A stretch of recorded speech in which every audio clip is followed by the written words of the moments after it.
Hello everyone, a very good morning to all of you. Welcome to my channel Learn Botany with Sia Classes.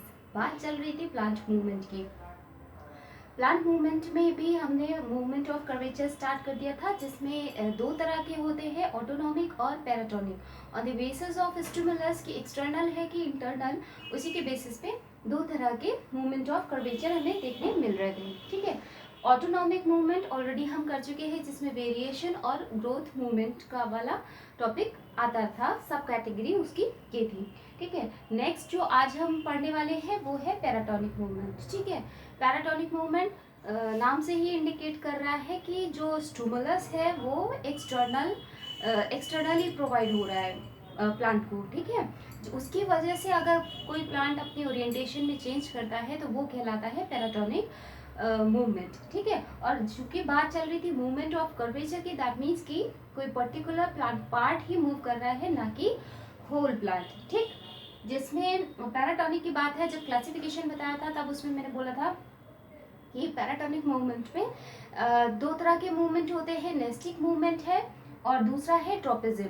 ठीक है, दोनों में क्या फ़र्क है वो भी वो बताऊंगी आज का ही लेक्चर में।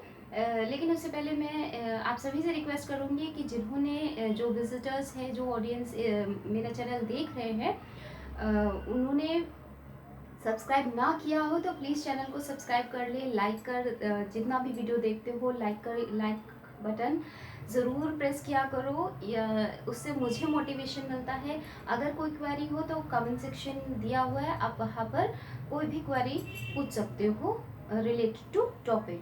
ओके, तो स्टार्ट करते हैं। पैराटोनिक मूवमेंट था, दैट मीन्स नाम से समझ में आ रहा है कि जो स्टिमुलस है वो एक्सटर्नल है, और एक्सटर्नल स्टिमुलस में भी कौन सा, बेसिकली कि जो इन्वायरमेंट होता है, मतलब इन्वायरमेंटल कंडीशंस हैं, उनमें से ही कहीं से कोई ना कोई स्टिमुलस प्लांट को मिल रहा है।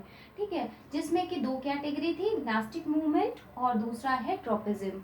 नास्टिक मूवमेंट की जब भी बात करेंगे तो उसका सीधा मतलब होता है कि कहीं ना कहीं चेंज इन टर्गर प्रेशर या टर्जिडिटी, सेल की टर्जिडिटी में चेंज हो रहा है। ठीक है, आज का जो मतलब मेन फोकस है वो हमारा नेस्टिक मूवमेंट में ही होगा।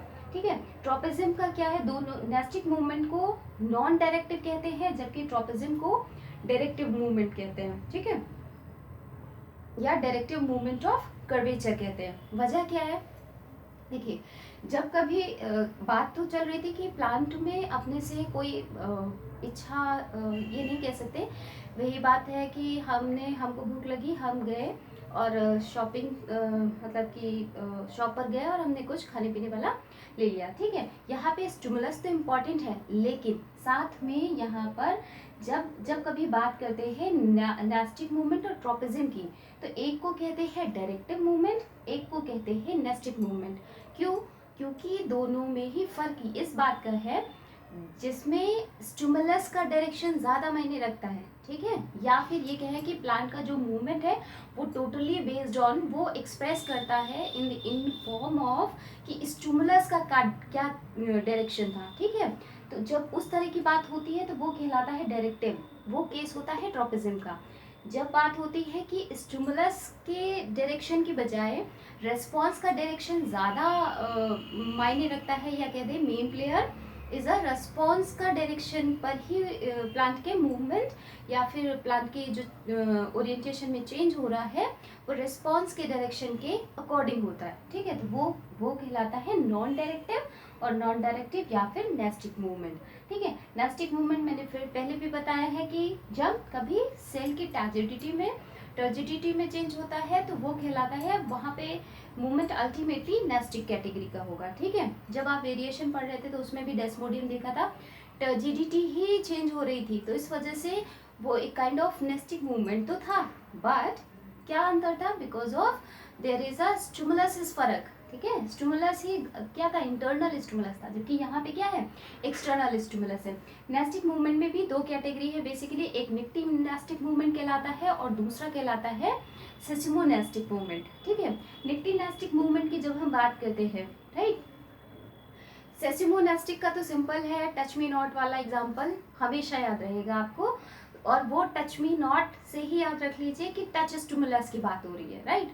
इसमें क्या होता है, निक्टिनेस्टिक मूवमेंट क्या होता है, जब कभी डायर्नल प्लांट के केस में ये वाला मूवमेंट देखा गया है। ठीक है, डायर्नल प्लांट दैट मीन्स कि जो डे लेंथ और नाइट लेंथ को सेंस करते हैं, राइट।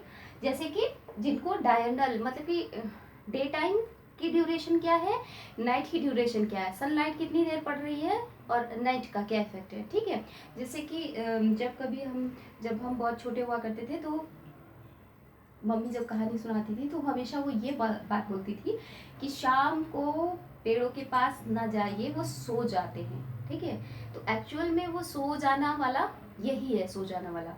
क्यों? क्योंकि वो कुछ कुछ स्पीशीज प्लांट्स की ऐसी होती हैं कि जो एक तो वो फोटोसिंथेसिस वाला केस भी आ जाता है। ठीक है, क्योंकि रात में फोटोसिंथेसिस तो हो नहीं रही है, सनलाइट हो नहीं रही है ना, तो जिसकी वजह से ऑक्सीजन तो देगा नहीं, इसलिए मत जाइए। एक तो ये बात है।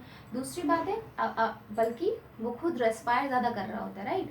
तो इसके अलावा दूसरी बात है कि कुछ प्लांट्स ऐसे होते हैं जो अपनी स्लीपी पोजीशन में आ जाते हैं, राइट। इसका सबसे बेस्ट एग्जाम्पल यानी कि ये भी कह सकते हैं नाइट टाइम में वो अपनी स्लीपी पोजीशन में आ जाते हैं, जबकि जैसे ही डे टाइम आता है कि फर्दर उनकी लीव्स हैं, फ्लावर्स हैं, वो सारा मतलब कि अपनी नेचुरल पोजीशन में होएगा। ठीक है, इसका सबसे बेस्ट एग्जांपल अगर देखें तो ऑक्सैलिस में आप देख सकते हो। ऑक्सैलिस आपको कहाँ दिखेगा, कैसा, पत्तियां तो उसकी इस तरह से होती है, जैसे ये मैंने डायग्राम बनाया हुआ है। जब कभी आप किसी पार्क में जाते हो, वहाँ पे जो घास लगी रहती है ना, उसको बहुत ध्यान से देखा करो, तो उसमें कुछ इस तरह की पत्तियों के जैसा कोई स्ट्रक्चर आपको दिख रहा होगा, वो एक्चुअल में ऑक्सैलिस है। और शायद येलो कलर के फ्लावर्स भी हो सकते हैं उसमें। ठीक है, तो वो बेसिकली ऑक्सैलिस होता है। होता क्या है कि जब कभी डे टाइम रहेगा तो इसका लेमाइना एकदम स्ट्रेट रहता है। ठीक है, और जैसे जैसे रात होती जाती है तो क्या होता है, यानी कि नाइट टाइम में क्या होगा, लेमाइना अपने आप ही क्या हो जाता है, ड्रॉप आउट हो जाता है। जैसे कि देखो लमाइना कैसा हो जाएगा, एकदम बेंड हो जाता है, राइट। तो ये होगी उसकी स्लीपी पोजीशन, राइट। जबकि डे टाइम में लमाइना फिर फर्दर स्ट्रेट हो जाता है, और ये हो क्यों रहा है, because of change in turgidity. ठीक है, तो ये फेनोमेना कहलाता है निक्टिनेस्टिक मूवमेंट। अगेन जब बात करते हैं एक और है, और ये वाला चूंकि सनलाइट की वजह से हो रहा है तो इस वजह से इसको क्या बोलेंगे, फोटोनेस्टिक। ठीक है, बिकॉज ऑफ सनलाइट, क्योंकि डे टाइम को ही उसने सेंस किया, इसी वजह से लामाइना या ये कहे कि प्लांट की टर्जिडिटी में चेंज आया। ठीक, इसी तरह से जब हम बात करते हैं कभी टेम्परेचर को सेंस करते हैं, कुछ फ्लावर्स ऐसे होते हैं जो टेम्परेचर को सेंस कर रहे होते हैं, यानी कि हाई टेम्परेचर में हो सकता हो ओपन हो जाए और कोल्ड टेम्परेचर में बंद हो जाए, या कोल्ड टेम्परेचर में बंद हो जाए और हाई टेम्परेचर में क्लोज हो जाए। ठीक है, तो ये वाला केस देखा गया, तो वो वाला फिनोमेना क्या कहलाता है, thermonastic movement on the basis of stimulus, कि कौन सी किस टाइप का स्टिमुलस है। लाइट है तो फोटोनेस्टिक कहलाएगा, तब टर्जिडिटी में चेंज हो रहा है। अगर हीट की वजह से या टेम्परेचर की वजह से हो रहा है तो वो थर्मोनेस्टिक कहलाएगा। ठीक है, तो थर्मोनेस्टिक का सबसे बेस्ट एग्जांपल ट्यूलिप में है, या फिर जो केसर होती है उसमें देख सकते हो। होता क्या है कि जब कभी लो टेम्परेचर होता है तो फ्लावर क्लोज हो जाते हैं। ठीक है, और जैसे जैसे हाई टेम्परेचर होता है फ्लावर ओपन होते जाता है। यानी ये भी कह सकते हैं, जाहिर सी बात है, सनलाइट एकदम सनलाइट से तो नहीं, लेकिन जैसे जैसे लाइट डे टाइम आता है तो होता क्या है कि टेम्परेचर भी तो बढ़ेगा दोपहर में in comparison to early morning. इन दोपहर का जो समय होता है उसमें टेम्परेचर हाई रहता है। ठीक है, तो उसी तरह से जैसे जैसे टेम्परेचर बढ़ता जाता है, क्रोकस है या ट्यूलिप्स है, वो ओपन होते जाते हैं फ्लावर्स। जबकि जब लो टेम्परेचर होता है in comparison to day time, night में टेम्परेचर कम होता है। ठीक है, ठंडी ज़्यादा होती है, तो उस दौरान क्या होता है कि फ्लावर क्लोज हो जाते हैं, राइट। तो ये तो बात हो गई निक्टिनेस्टिक मूवमेंट की। अगेन आते हैं सेसमोनेस्टिक मूवमेंट में। ये भी बिकॉज ऑफ इसमें भी टर्जिडिटी ही चेंज हो रही है, लेकिन दोनों में फ़र्क क्या है कि इसमें जो टर्जिडिटी चेंज हो रही थी वो स्टिमुलस लाइट या टेम्परेचर था, जबकि सेसमोनेस्टिक में हमेशा जो जो स्टिमुलस होता है वो होता है टच स्टिमुलस। ठीक है, सेसमोनेस्टिक का सबसे बेस्ट एग्जांपल है मिमोसा पुडिका। ठीक, मिमोसा पुडिका में होता क्या है, आपने सुना होगा पल्विनस की वजह से ऐसा होता है। ठीक है, पल्विनस का एग्जैक्ट स्ट्रक्चर क्या है, या ये कहे कि वो प्रेजेंट कहाँ पे होता है, ठीक है। तो आपको ये मालूम है कि जो टच मी नॉट है वो बिलोंग्स टू मिमोसॉइडी फैमिली, ठीक है। तो मिमोसॉइडी किसका, फेबेसी का है, राइट। फेबेसी की ही सब फैमिली है। उसमें होता क्या है कि जब कभी आपने उसका प्लांट देखा होगा तो लुक्स लाइक दैट, ठीक है। तो उसमें क्या है कि ये पर्टिकुलर एक ही है जो फिर फर्दर डिवाइड हो गई तो कंपाउंड लीव्स दिखाता है, ठीक है। जब कभी आपने टेक्सोनमी पढ़ी होगी तो उसमें कंपाउंड लीव्स पढ़ी होगी, simple leaves and compound leaves, ठीक है। तो ये कंपाउंड लीव्स है, ठीक। होता क्या है, ये जो पल्विनस है, यह स्पेसिफिक सोलन स्ट्रक्चर होता है, वो प्रेजेंट कहाँ पर होता है, at the base of leaf base, ठीक है। लीफ के बेस में। अगर ये सपोज सिंपल लीफ होती तो ये सिंपल लीफ कुछ इस तरह से होती ना, ये पूरा ऐसी होती ना लीफ, ठीक है। तो अभी क्या है, क्योंकि ये कंपाउंड लीफ बन चुकी है, मॉडिफाई हो चुकी है कंपाउंड लीफ में, तो हो क्या रहा है कि इसीलिए कहते हैं कि जो ये पल्विनस होता है ये प्रेजेंट कहाँ होता है, लीफ बेस पर। अगर ये सिंगल होती तो लीफ बेस यही तो होता, ठीक है। तो ये वाला, ये जो सॉलन स्ट्रक्चर दिख रहा है आपको, ये है पल्विनस, ठीक है। पल्विनस में भी कैटेगरीज होती है, प्राइमरी हो सकता है, सेकेंडरी हो सकता है, टर्चरी हो सकता है। क्यों, क्योंकि अब लीफ कंपाउंड हो चुकी है। अगर यही सिंपल लीफ होती, ठीक, और इसके उससे हुआ क्या कि पल्विनस, जब पल्विनस भी हर लीफ के बेस पर प्रेजेंट है, ठीक, तो एक यहाँ प्रेजेंट हो गया, अगर फिर फर्दर होता तो यहाँ यही तो लीफ बेस कहलाएगा, तो यहाँ पर एक प्रेजेंट हो गया। इसी हिसाब से जो पेरेंट प्लांट से जुड़ा हुआ है वो कहलाया प्राइमरी पल्विनस या पल्विनी, जो मतलब जहाँ से लीफ अटैच्ड है, लीफ की ब्रांचेस अटैच्ड है, या लीफलेट्स की जो ब्रांचेस हैं, ये पिन्यूल्स हैं वो अटैच्ड हैं, वो कहलाया सेकेंडरी पल्विनी।